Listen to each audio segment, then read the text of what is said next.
Here on CISN, time to talk a little Centennial golf. Andrew Reedy, third-year coach already. Gee, many time flies with that.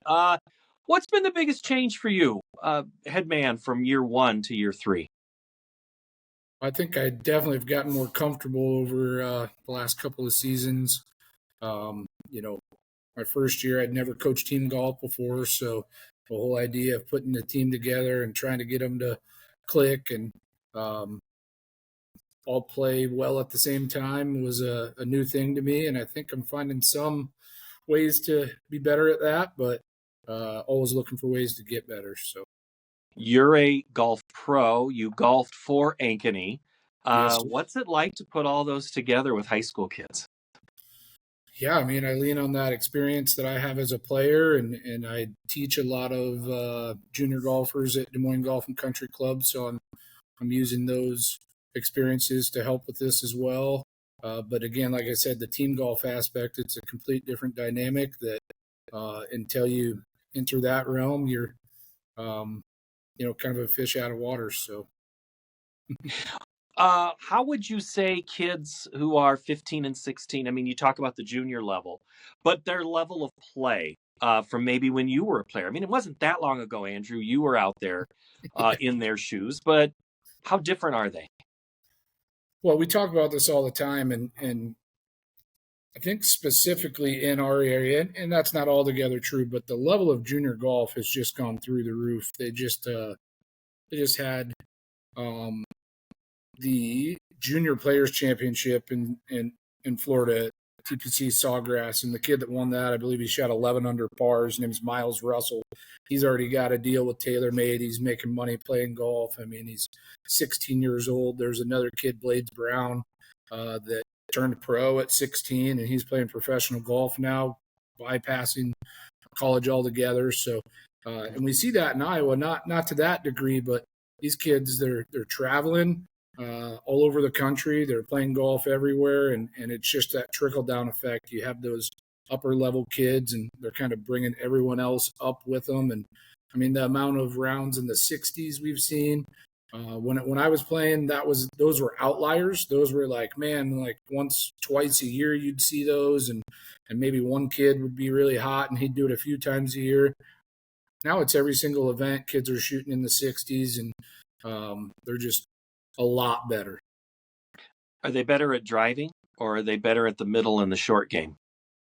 They're better at everything, and I'll say I have a couple theories for that. One would be COVID.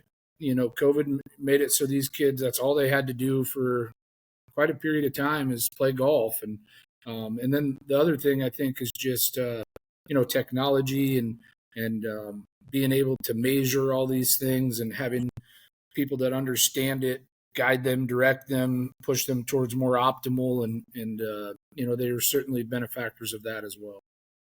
Your squad, busy week here. That's part of the mental side of getting, and physical side of playing a couple of meets in a week, especially on a holiday shortened week. How'd they do?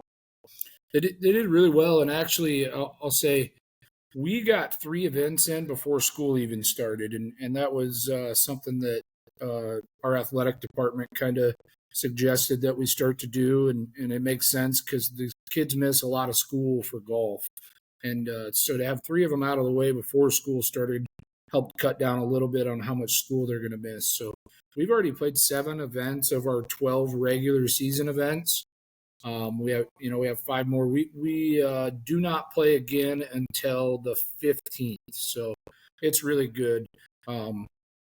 We finished 3rd up at the Fort Dodge Invitational, which was some signs of life. We actually, interestingly enough, had a qualifier for that event and said, hey, these 10 guys, they're going to play for these 5 spots that are available, and 3 of them that weren't on varsity at the time ended up in the varsity lineup, and maybe some of that internal competition and some urgency created some better rounds because those kids, Colby Zinn's one of them in particular that had struggled, shot a 91 his last time, and it's a complete outlier for him, but he'd been struggling a little, and he shoots 74 at Fort Dodge, and just really McCoy Miller, he has So we've played 7 times. 5 of his rounds are under par, Paul. Wow. One of his rounds that wasn't under par was one over par, and then he had a bad day up at Fort Dodge, and I think he's allowed that from time to time, I suppose. But him, and then Kinnick Nelson. Kinnick Nelson shot his first under par ever. He'd never been under par in his life. Recreational golf with grandpa, nothing. Got his opportunity to play varsity and shot one under par 70 up there at Fort Dodge. So I think what we're starting to see is these kids are starting to believe they all have that potential, and we just can't quite get them all to do it at the same time. McCoy got some help where he hadn't some of those other events, and the day that McCoy gets some help, he plays poorly. So certainly not blaming McCoy for that, but finished third there, so we were happy with that. And then yesterday we were at Otter Creek and finished fifth. 3 shots out of a tie for second place. So, and we collectively played the last 2 holes 7 over par. So a little better finish there, and we're right there. So Yeah. That's our focus kind of going into the last half of the season is, and obviously as a coach, I'm telling these guys, hey, we got to believe that we can compete with these teams, and we go out and we prove it, and we're right there. And I think that helps create that belief within the team. So You named a few names there. The beauty, in a way, of golf that takes the pressure off of you is whoever performs is going to play and start. And you already kind of talked about some of the elevation. I love the story of when the lights were on, best round of his life. That has to make you super excited about potential there. Oh, absolutely. And the smile on that kid's face, that's the reason that we coach, right, is to see kids experience those things. And my belief is he might not have believed he could do that yet. And now he believes that he can, and he knows that he can. And I'll say this, he comes out the next day and plays probably one of his worst rounds of the year, and head down and dauber in the dirt. And the message is, which one of those rounds is going to define you, Kinnick? Yesterday was your best round of your life.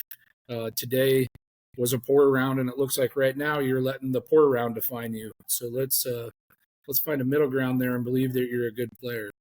Oh, the physical part is always a struggle for me. Let's not even get started on the mental side. So I know for these kids, that's the biggest thing is getting them to believe. So let's wrap it up with this. How do you get these guys to play at Hyperion at State? Yeah,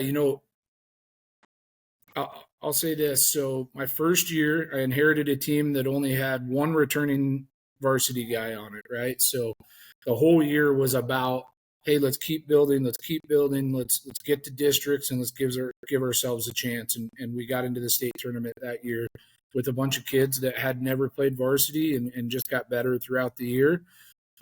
Last year, we had some experience and some kids that had played varsity. So we had the ebbs and flows of the year, and luckily peaked at the right time, got into the state tournament again.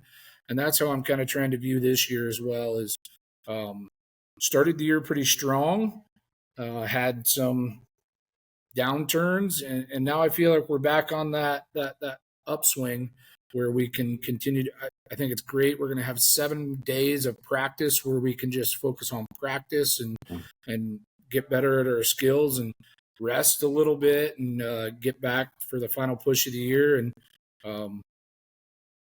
peak at the right time. It already feels like the end of the season golf weather-wise, not the beginning of September. So you're almost there. I appreciate your time, Coach. Andrew Reedy, head coach of the boys golf team at Centennial. Thank you. Thank you, Paul.